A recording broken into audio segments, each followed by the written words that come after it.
Es una obra basada.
¿O era otra cosa independiente? No, inicialmente la Escuela de Artes y Oficios empezó a ser parte de la Universidad de Antioquia. Sí.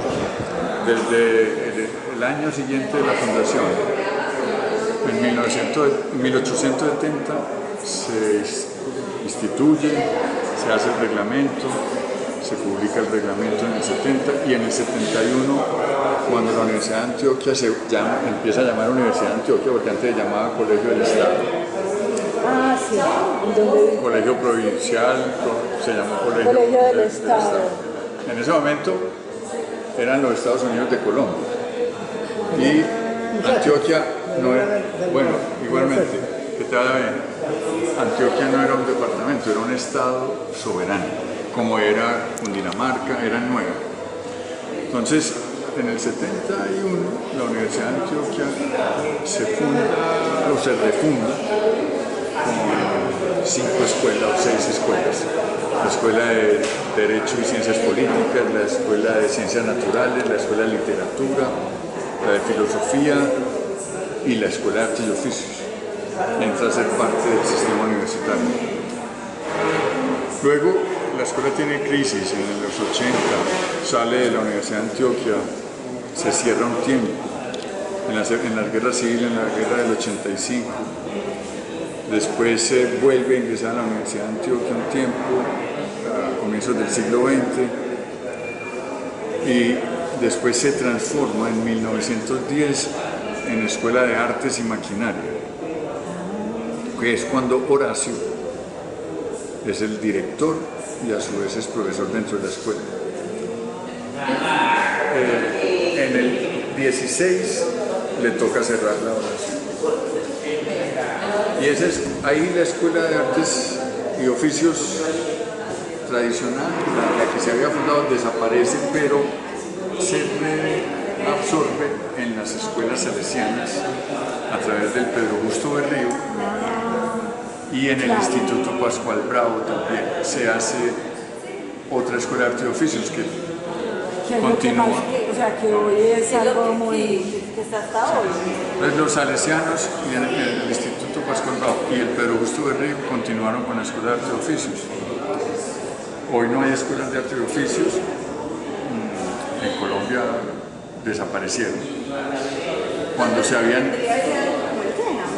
Exacto, el SENA es una especie de responsable de la desaparición de ese nombre, de las escuelas de artes y oficios en Colombia. Las escuelas de artes y oficios siguen existiendo en otras partes del mundo, se crean nuevas, incluso no hace mucho.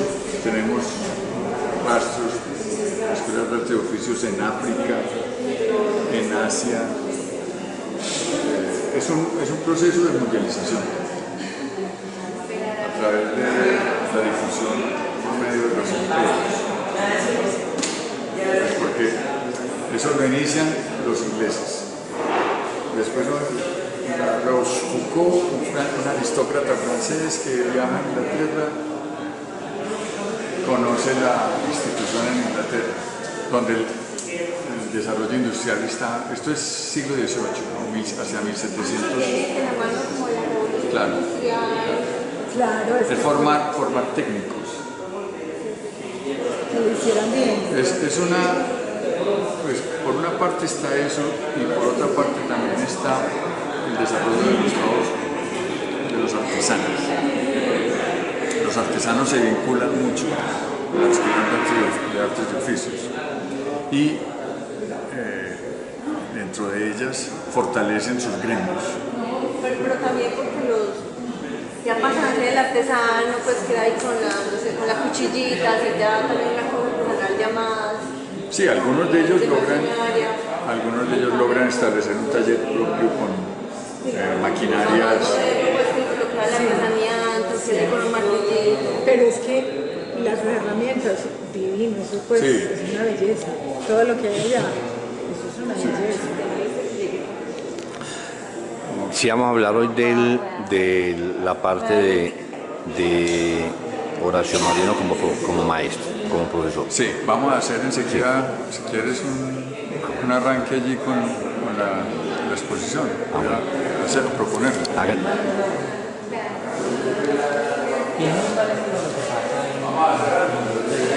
Mira, ella es la comunicadora de la Universidad Antioquia de la Facultad de Artes. Y este hombre tiene un blog, es bloguero, y tiene un blog que tiene muy buena...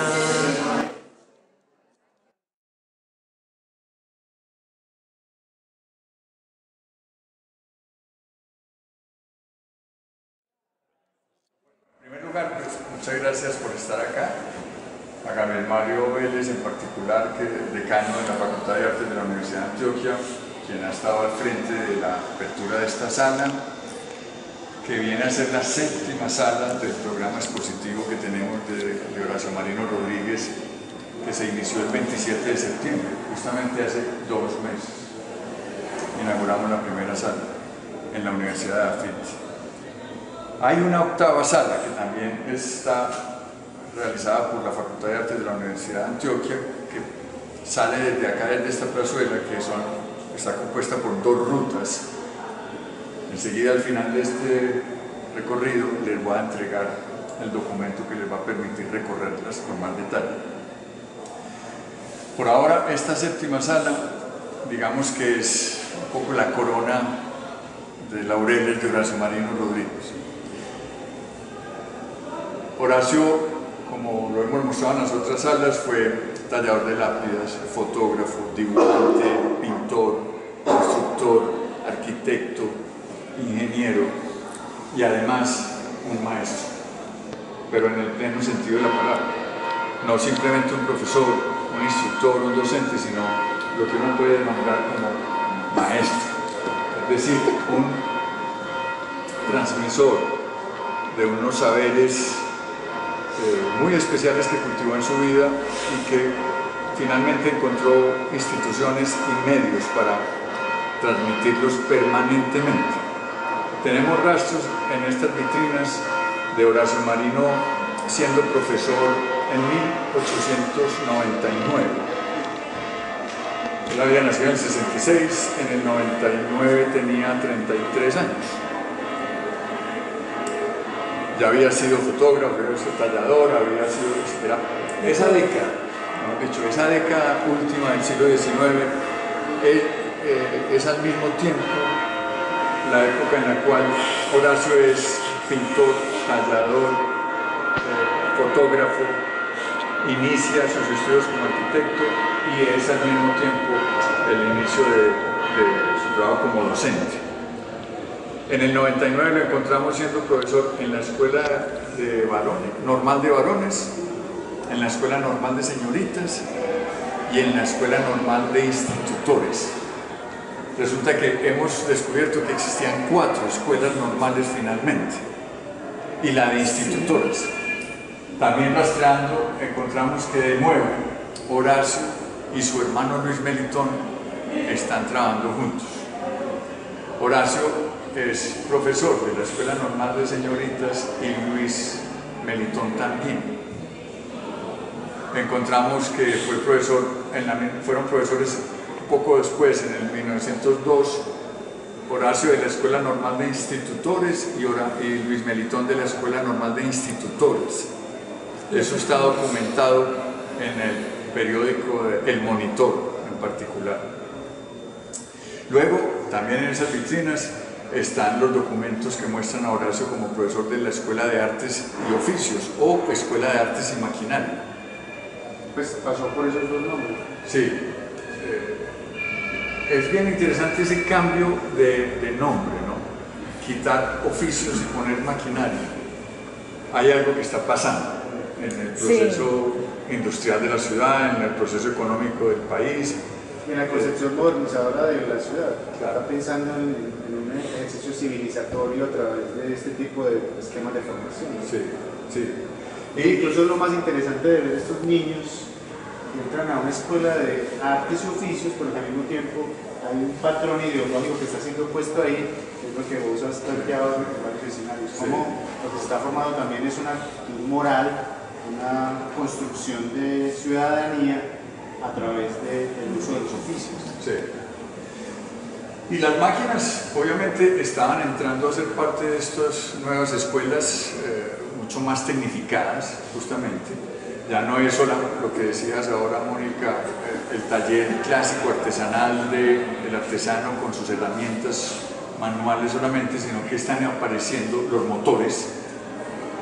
Como se ven en algunas de las fotos, está la presencia de la electricidad, la energía eléctrica, y el motor que mueve bandas, que mueve poleas y ayuda a que el trabajo sea mucho más eficiente, más sistemático.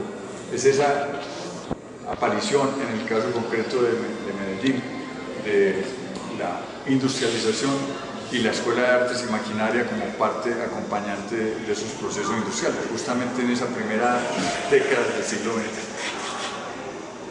Al mismo tiempo, mientras que Horacio es profesor de la Escuela de Artes y Maquinaria, entre 1911, junio de 1911 y 1916, también lo nombran profesor de la Escuela de Minas, que es un logro muy importante, porque esta es otra institución muy distinta, es una institución mucho más profesional, con gente formada mucho más allá de los saberes tradicionales en los oficios.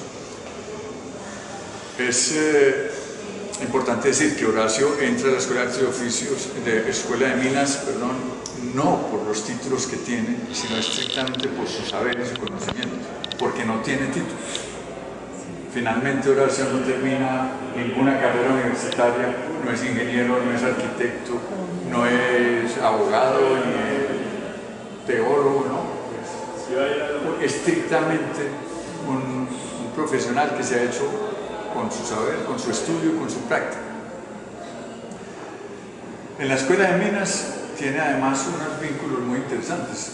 Están en esas vitrinas una foto en la que en ese momento el director de la Escuela de Minas es Tulio Espina Vázquez. Está al lado como colega de Horacio Mariano Espina Pérez, que es el hijo de Tulio Espina Vázquez, que también luego va a ser el director de la Escuela de Minas. Está Alejandro López, que ha sido el ingeniero destacadísimo por el ferrocarril, el túnel de la Quiebra, el ferrocarril de Antioquia. Y ahí está también Agustín Gobaerts, el arquitecto de origen belga que ha llegado a la ciudad y que compite con Horacio finalmente, ¿no? Es una relación que en un principio pareciera ser de mucha amistad y de mucho colegaje, pero hay un momento en el cual parece que hay una distancia entre los dos y en parte tiene que ver con lo que pasó en la construcción final de estas dos edificaciones que están en esta plazuela. El edificio en el que estamos de la Universidad de Antioquia y el claustro con fama San Ignacio, que lo empezó Horacio y luego se lo adjudicaron a Agustín Gobaerts.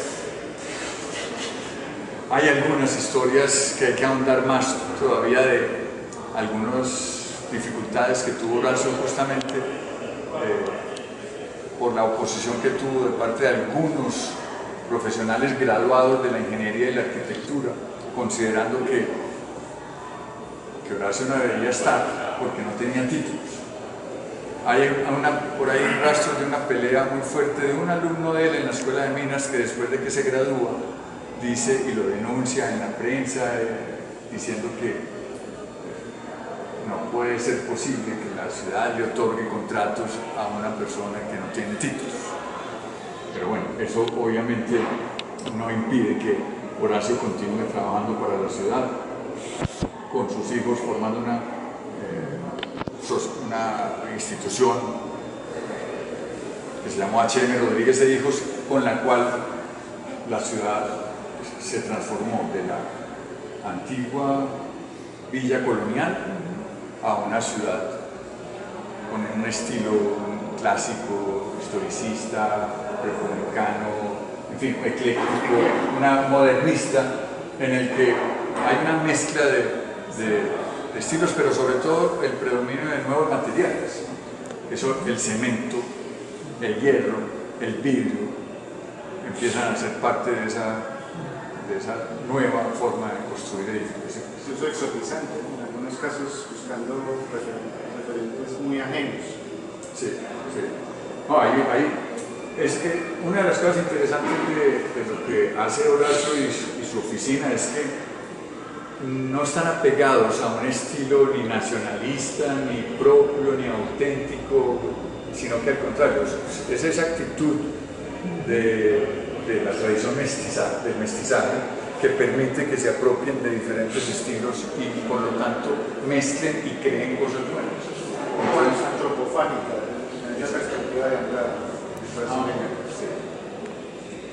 Y hay una cosa para mencionar que me parece muy interesante lo que estabas diciendo de la relación con la Escuela de Artes y Oficios, porque la Escuela de Artes y Oficios perteneció a la Universidad de Antioquia como una de sus escuelas fundacionales. Y eso es muy importante porque eso implicaba que la Universidad del Estado de Antioquia, o sea, el que debía formar a su gente, tenía como principio también el hecho de que había que formar esos oficios y que esa era una de sus tareas. Sí, sí, el proceso de la Escuela de Artes y Oficios, que es uno de los núcleos de esta sala también, se inicia en el siglo XVIII. Son los ingleses los que están construyendo las primeras escuelas para formar técnicos y para mejorar la calidad técnica de los artesanos. Eso lo conoce La Rochefoucauld, el aristócrata intelectual francés que viaja hacia 1780 a Inglaterra, lleva la idea a Francia, allí instaura la primera escuela de artes y oficios de Francia con el nombre École des Arts et Métiers y que continuó durante todo este resto de tiempo y hoy existe todavía como escuela de artes y oficios con títulos más allá de artesanos, ¿no? Títulos profesionales. De ahí se empieza a difundir a España y al resto de Europa y al resto del mundo. Finalmente entran a esas formas de enseñanza no solamente profesores civiles, sino sobre todo profesores eclesiásticos. Los salesianos, los vicentinos, la comunidad de San Vicente de Paúl, son grandes difusores de las escuelas de artes y oficios y las fundan. Tenemos unos mapas de escuelas de artes y oficios en el mundo y están en efecto en los 5 continentes. Y se siguen formando escuelas de artes y oficios y tenemos rastros de escuelas de artes y oficios fundándose en Angola, en Túnez, en Marruecos, a finales del siglo XX y a comienzos del siglo XXI. En ellas pervive en muchos de estos países, sobre todo con situaciones económicas muy desiguales, algo de la filosofía original de las escuelas de artes y oficios. Era una enseñanza para gente pobre y desvalida, decía Pedro Justo en el texto en el que él defiende la creación de la escuela de artes y oficios. Que por ahí tenemos la placa, además donde aparece. Sí. Bien, entonces pues vamos a hacer un recorrido. De todas formas, aquí en este lado hay un conjunto de láminas que muestran las herramientas de muchos oficios. Pues hay cerrajería, hay trabajo con vidrio, hay trabajo con madera, hay trabajo con cuero, bordado, con papel, encuadernación. Y lo interesante de estas láminas, de las cuales no tenemos plenamente toda la información, pertenece a la colección de antropología de la Universidad de Antioquia, a un museo que llamó Artes y Tradiciones Populares que tuvo la Universidad de Antioquia, pero esculcando los pequeños letreritos en las láminas nos dimos cuenta que son hechas en Madrid. Es decir, esto viene de España, del Ministerio de Industria y Energía, de la Dirección General de la Pequeña y Mediana Industria, lo que claramente muestra lo que decíamos ahora, la relación entre escuelas de artes y oficios, industria y el programa de artesanía. Exacto. Terminan siendo programa de artesanía. Sí, programa artesanía. El final, muy bien. No se pierde lo que tiene que ver con la formación de artesanos, una preocupación que los ilustrados españoles desde el siglo XVIII, Pedro Rodríguez de Campomanes, 1782, no estoy mal, publica un texto que se llama La educación popular para formar a los artesanos, y esas reformas que hicieron los Borbones tuvieron que ver justamente con la organización de los artesanos. Hay unos textos muy interesantes de Alberto Mayor Mora, un libro que se llama Cabezas duras, dedos inteligentes, una metáfora muy bella para nombrar a un artesano. Él recupera unos textos de la expedición botánica en los que trabajan con artesanos, y Mutis, Caldas y compañía consideran que esos artesanos son bestias infinitas, que hay que amaestrar y hay que arrendar como una bestia, ¿no? A través de la educación y de la disciplinación de su vida, ¿no? Y esa idea de la disciplina aquí era muy clara, porque aquí la disciplina el reglamento disciplinario de la escuela era muy estricto. Era muy estricto, había castigos con cárcel, por ejemplo.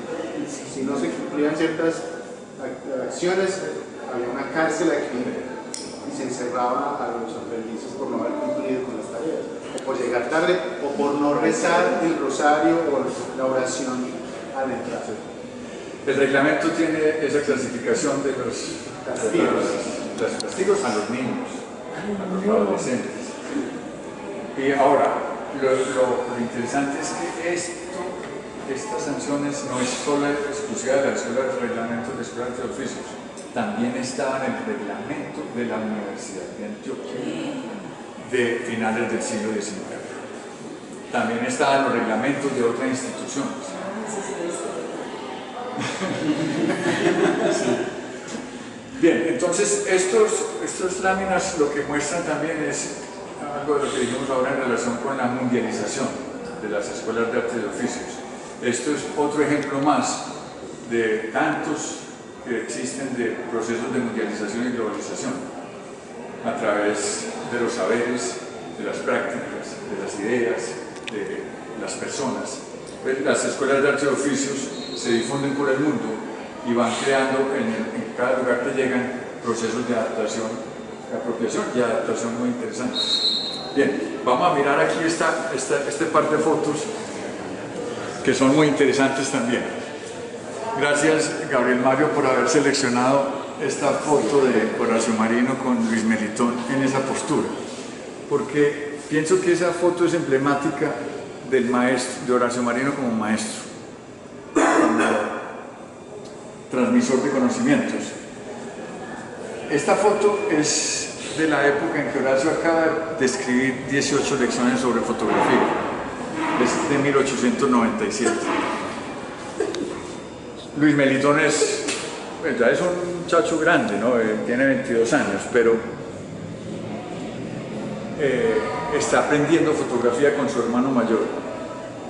Y la actitud es esa, ¿no? Horacio muy sobrado, mirando el horizonte, y Luis Melitón mirando el libro. Posible decir que Horacio le enseñó a Luis Melitón a tallar lápidas también, como su padre, porque él empezó a hacerlo primero, luego lo hizo Luis Melitón, que le enseñó fotografía, que le enseñó a dibujar y a pintar.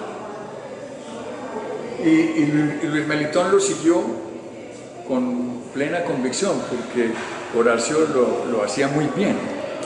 Tal vez el homenaje más bello que le hace Luis Melitón a Horacio como maestro es haber pintado al óleo el Bolívar que Horacio Marino pintó en 1928 y que causó tanto impacto. Un Bolívar muy bello, nostálgico, que podría ser perfectamente una portada del General en su laberinto de García Márquez. Bien, está ese par de fotos con Horacio. Aquí hay una foto de un elemento arquitectónico de la producción de Horacio Marino Rodríguez, una escalera en caracol, muy común en las edificaciones que hizo. Pero también pues, está más ahí como una metáfora, más que como una pieza arquitectónica, un poco mostrando ese descenso hacia el inconsciente. Ese círculo que desciende nos permite pensar que Horacio, como maestro, como instructor, como profesor, estaba llegando a las conciencias de sus discípulos. Esa tarea pedagógica era algo parecido a lo que se puede sentir mirando ese caracol. Bien, sigamos aquí esta pared que es también muy importante porque no solamente están ahí dos tipos de imágenes, principalmente, santos y héroes. Sagrados Corazones de Jesús, vírgenes y algunos patriotas, poco así como religión y patria, los emblemas de muchos escudos, pero también la carga ideológica que está en los reglamentos de las escuelas de artes y oficios. A los estudiantes de las escuelas de artes y oficios no solamente se les enseñaban técnicas para producir materiales y mercancías, sino también normas morales para comportarse de cierta manera. Pero además con el tema de, ahora que hablamos de emprendimiento, ahí el asunto del emprendimiento lo enseñaba en la práctica, y es que ellos producían para vender, o sea, para vender a la calle. Sí. Incluso hay noticias de la prensa de esa época quejándose los artesanos de afuera por la competencia de la que ejercía la Escuela de Artes y Oficios al vender ese tipo de cosas que eran producidas por los artesanos y por los aprendices. Sí, claro, eran contratados con mucha frecuencia. Otro elemento muy interesante que lo descubrí esta tarde mirando más en detalle en esta foto es este que está aquí. Este es el cuadro de Horizontes de Francisco Antonio Cano, pero no el original. Hay una copia de Horizontes de algún miembro de la Escuela de Artes y Oficios que se apropia de una imagen que ya es muy emblemática. Pues el original se había pintado en 1913. Esto probablemente entonces es 1920, ¿no? Cuando Horizonte se había convertido en esa mitificación de la colonización paisa, de la familia antioqueña, y ocasionó una revuelta estudiantil muy fuerte en 1921-22 y incluso tuvo como consecuencia la muerte de 2 estudiantes, porque los estudiantes más liberales, partidarios del Partido Liberal y de Fidel Cano, se opusieron a la instalación de este Sagrado Corazón de Jesús en este sitio, porque ahí estaba el retrato de Fidel Cano. Originalmente el que estaba en ese punto era Fidel Cano, por cierto también pariente de Horacio Marino, de la familia, un tío, abuelo. Y ese Sagrado Corazón finalmente perduró hasta la actualidad. Hoy está ahí en el Paraninfo, el Sagrado Corazón de Cano, una obra de todas maneras en términos pictóricos muy bien lograda, también muy bella, pero hacía parte, digamos, de esa atmósfera en la cual educar, amansar y adiestrar a los artesanos. Bueno, las bestias indomables. 2 placas en mármol que fueron también 2 hallazgos preciosos en esta investigación no hace mucho. El Museo de Antioquia las tiene en su colección, pertenecen al Museo de Antioquia, pero lo interesante fue descubrir que estas iniciales pertenecen a Melitón Rodríguez Roldán, el papá de Horacio Marino. el Museo de Antioquia no las sabía identificar. Esas son las mismas que vimos en el cementerio San Pedro, en las lápidas que talló Melitón Rodríguez Roldán. Ahora, es interesante, la fecha de esta placa, 1892, son los 400 años de la llegada de los españoles, o el llamado descubrimiento, o el Día de la Raza, como dicen arbitrariamente en ocasiones, 12 de octubre, 400 años. En este momento llevaba 3 años la familia Rodríguez Márquez excomulgada y sancionada por ser espiritista.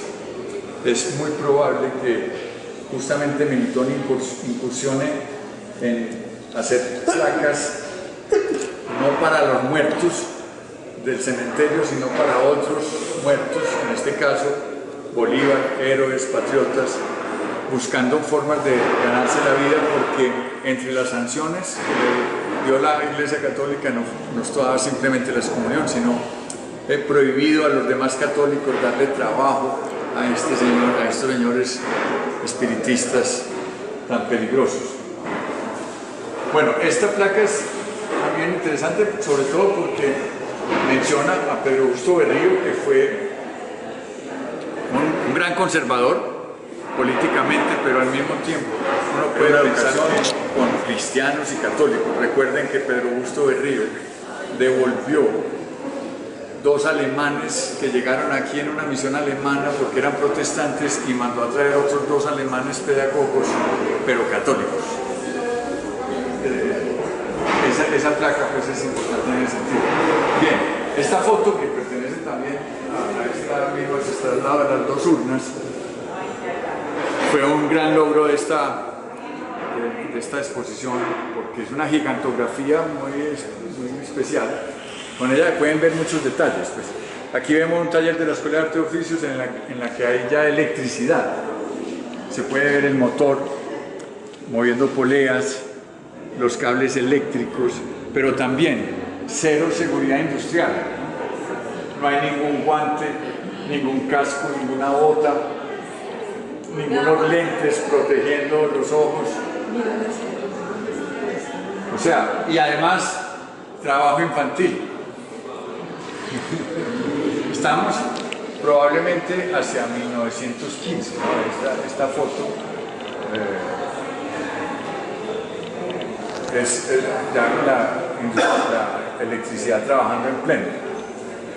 Esos detalles son muy interesantes. Aquí finalmente pasemos a este lado de esta pared, donde se ven diferentes momentos de la Escuela de Arte y Oficios. No sabemos todavía muy bien en qué sitios exactamente son. La Escuela de Arte y Oficios estuvo en la Universidad de Antioquia, aquí, en este edificio. Esto probablemente sea en este edificio, porque estas baranditas que se ven acá atrás son muy cercanas a las que están en este patio del edificio de la Universidad de Antioquia. Esta probablemente sea otra instalación técnica y al mismo tiempo una nueva formación. Esto es muy probable que sea justamente en el momento en que es la Escuela de Artes y Maquinaria, cuando Horacio está dirigiéndola, porque hay obviamente una nueva maquinaria mucho más avanzada y tecnificada que la que se ve en la otra foto. Además, pues, la foto es muy bella porque hay una serie de poleas y de líneas que muestran unas fugas de la foto muy interesantes. La Escuela de Arte y Oficios, también, como vemos, pues, tenía alumnos niños, ¿no? Fue muy común en el mundo entero que las escuelas de arte y oficios se hicieran, incluso las que se formaron en Francia en principio fueron para las familias, los niños de los excombatientes de guerra. Ese fue el principal objeto de captación de estudiantes, los hijos de los excombatientes de guerra. También llegaron a las escuelas de arte y oficios adultos, que aprendían a leer y a escribir. Como pueden ver en las vitrinas, los programas de las escuelas de arte y oficios tenían un programa técnico y teórico y un programa práctico. Dice Horacio que lo que más les gustaba a los estudiantes era lo práctico, las clases en los talleres, que las clases teóricas les aburría muchísimo y los hacía salir de la Escuela de Artes y Oficios. Bien, estas dos últimas imágenes están en esta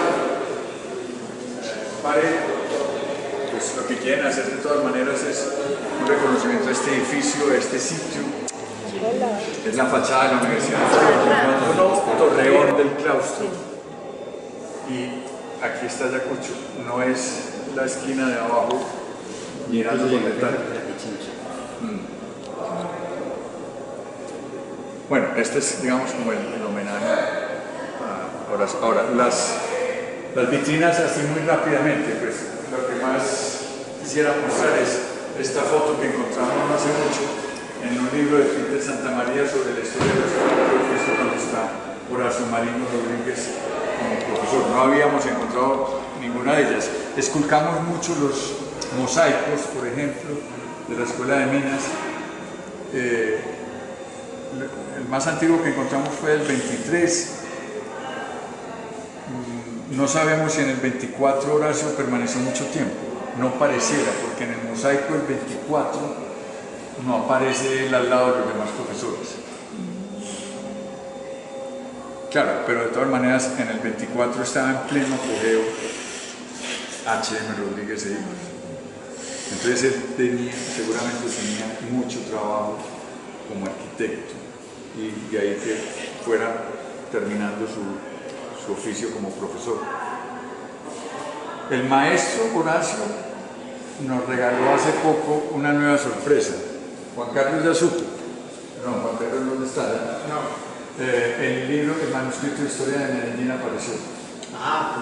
400 páginas manuscritas por Horacio Marino en un cuaderno de contabilidad de gran formato sobre historia de Medellín desde la época precolombina hasta 1926.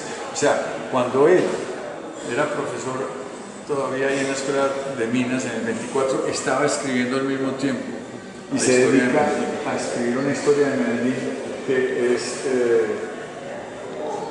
pues, digamos, su obra cumbre. Estuvo desaparecida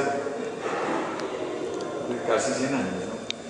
En 1931 encontramos un anuncio de la Sociedad de Memoras Públicas del 6 de abril, si no estoy mal, es en colombiano. ¿Encontraste en 1931? ¿Encontraste en 1931?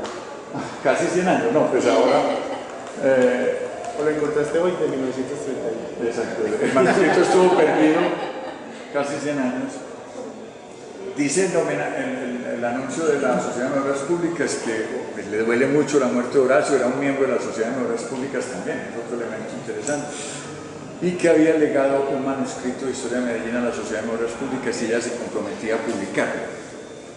El manuscrito finalmente no fue publicado, no sabemos exactamente por qué, lo buscamos en los catálogos de las bibliotecas, no apareció, lo dábamos por perdido, lo buscamos en el archivo de la Sociedad de Memoras Públicas, tampoco apareció, y hace poco lo encontramos en una familia de Medellín que lo conservó, lo protegió finalmente y estamos en el proceso de publicarlo y acabar de cumplir una expresión muy bella que utilizó Juan Luis Mejía, el rector de AFIT, para nombrar lo que hemos hecho con Horacio Marino Rodríguez, la justicia histórica que se merecía Horacio Marino Rodríguez con una trabajo como este.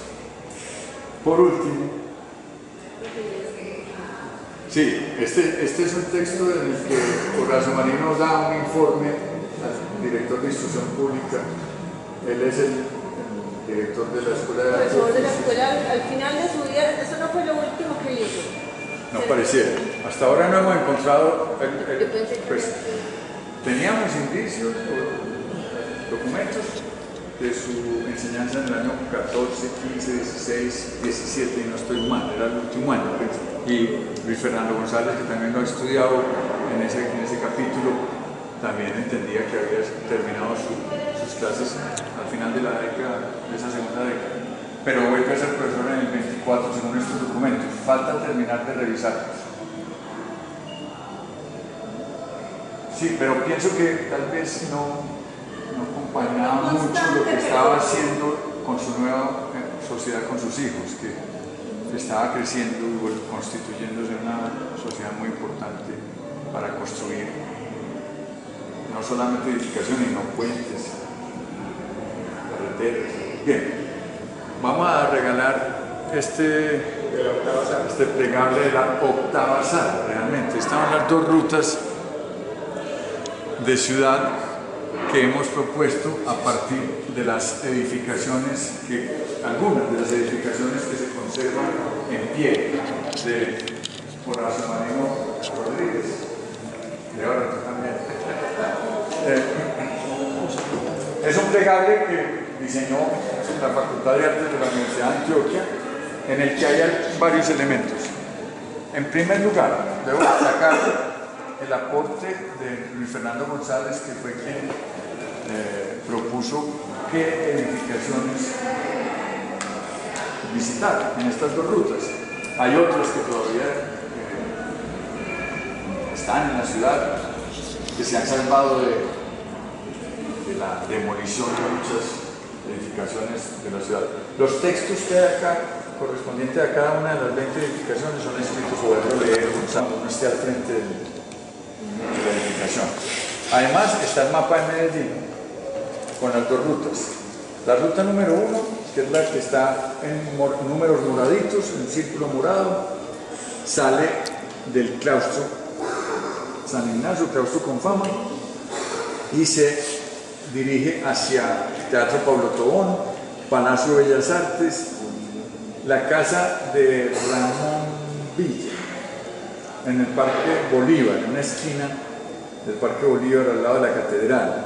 Después, en la esquina de Ecuador con la Avenida Oriental, una casa que perteneció a la señora Carolina Vázquez de Ospina. Después el Palacio Egipcio, del cual, según informaciones orales de la tradición oral de la familia, Mariluz Villegas dice que Nel Rodríguez se quejaba de no haber sido una obra muy bien lograda. Está la casa, el número 8 es la casa de Martín Rodríguez, el hijo de uno de los hijos de Horacio Marino. El número 10 es la casa de Nel Rodríguez, ya reformada, hoy reformada, pero esta es una foto de la edificación original, cortesía del archivo de Mariluz Rodríguez justamente. El número 9 es la iglesia del Espíritu Santo, que fue construida y diseñada por Nel Rodríguez, y el número 7 es la casa que fue de Gabriel Ángel en la calle Palacete. Esa es la ruta número 1. La ruta número 2, que también arranca en la plazuela San Ignacio, en el edificio de la Universidad de Antioquia, se dirige hacia el centro de Medellín propiamente. Puede encontrarse primero el edificio del Banco Industrial Colombiano, que tiene el número 2. Después, bueno, pero el edificio hay un Bancolombia. Que conserva algunos de sus alcaldes originales. Sí. Al frente del edificio central, donde funcionó también la oficina de H.M. Rodríguez e Hijos, en la que le tocó visitar a Mariluz justamente. El número 6 es el edificio Continental, en la esquina de la avenida 1 de Mayo con Palacete, donde hoy funcionan unos dormitorios. Dormitorios para el sí, fue la librería Continental también. El número 9 es el Palacio Municipal o el Museo de Antioquia actualmente. El 8 el edificio Gutenberg. Y aquí abajo el 10 la iglesia San Benito. Tenemos en esa ruta una edificación poco distante para recorrerla a pie, que es la litografía de la Compañía Colombiana de Tabaco, que también existe actualmente. Ahora, cada una de esas edificaciones va a tener en su fachada un elemento instalado ahí con una lona de color rojo, ladrillo, en el cual está el monograma de Horacio Marino Rodríguez. Yo no lo tengo aquí, nadie tiene el monograma en este momento. yo tengo. Tú lo tienes, ¿cierto? Va a estar instalado en las fachadas. Para que lo miren. pues. Sí, en este momento está instalado solamente en la fachada del claustro.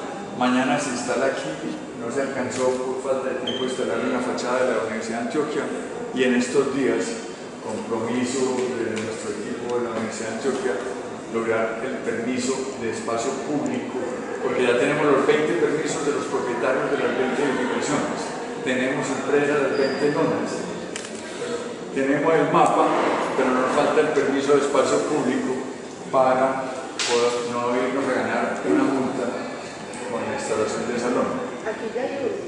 Sí. El claustro tiene normalmente sus permisos allí. Bueno, ese es el recorrido de esta sala, bien puedan llevarla. Y las salas y las leyes. Escribir. Los artesanos habían sido muy fuertes organizándose políticamente en el principio. Fueron una fuerza política muy apetecida por el Partido Liberal y el Partido Conservador. Pero aquí ellos, por ejemplo, crean un periódico, que fue el órgano de la Escuela de Artes y Oficios. Esto es de 1897, el número 1, y uno lee pues, el prospecto. Órgano de la Escuela de Artes y Oficios, periódico destinado a la educación popular, director Eulogio Correa, profesor, República de Colombia, Departamento de Antioquia. Así como este, hubo periódicos que llevaron ese mismo nombre, El Artesano, en otras partes, en Bogotá, hay uno de ellos, en Bucaramanga. Pero no necesariamente tratan temas técnicos, pues. No solamente, tenían que ver con temas políticos también, pero también temas educativos, mucho de educación sobre todo. Aunque ellos declaran que no quieren hacer textos sobre política y religión. Hay varios. Esto pues fue un generoso préstamo también de la biblioteca, de la sala de patrimonio de la biblioteca de la Universidad de Antioquia, de la sala de prensa en particular, ¿no? Porque pues son piezas muy delicadas, pero que fueron trasladadas dentro de la misma institución, desde la Biblioteca Central, para que estén acá hasta el 15 de febrero. Una de las invitaciones que de una vez anunciamos es que vamos a organizar un sábado entero, una jornada en enero, antes de que cerremos todas las salas, para visitarlas todas en una jornada, de tal forma que recién esta mañana en ENAFIT. En ENAFIT van a quedar 2 salas finalmente, porque la sala de la pelota estaba dedicada a las técnicas de fotografía. Juan Camilo, Gracias. pero espera un momentico, ¿por qué no hablaron de este recinto que tuvo que ver mucho H&M aquí, con el Paraninfo? ¿O eso se habla después? Pues eso digamos, la persona para eso más apropiada es Luis Fernando. El día que hagamos los recorridos por las 2 rutas, Luis Fernando va a estar al frente de esto, que puede dar indicaciones mucho más precisas como arquitecto y historiador del arte.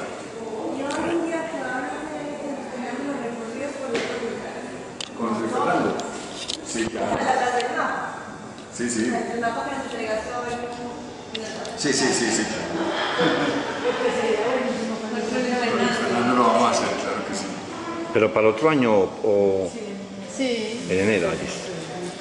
Vamos a ver si antes de que termine, ya está llegando una época un poquito más complicada, Navidad, pero en enero sí lo hacemos con absoluta seguridad. Bueno, excelente. Y le pedimos el favor a Héctor.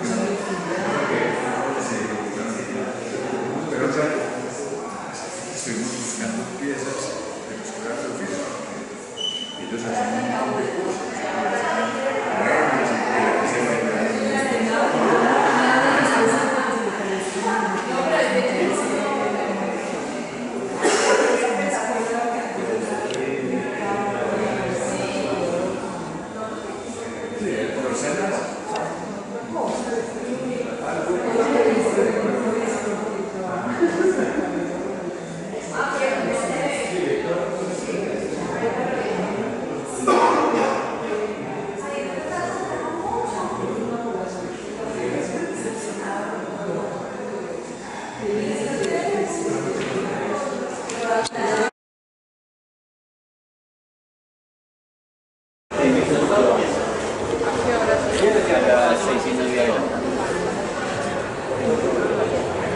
los DJs, pues, o sea, nosotros trabajamos así, lo que hacemos es que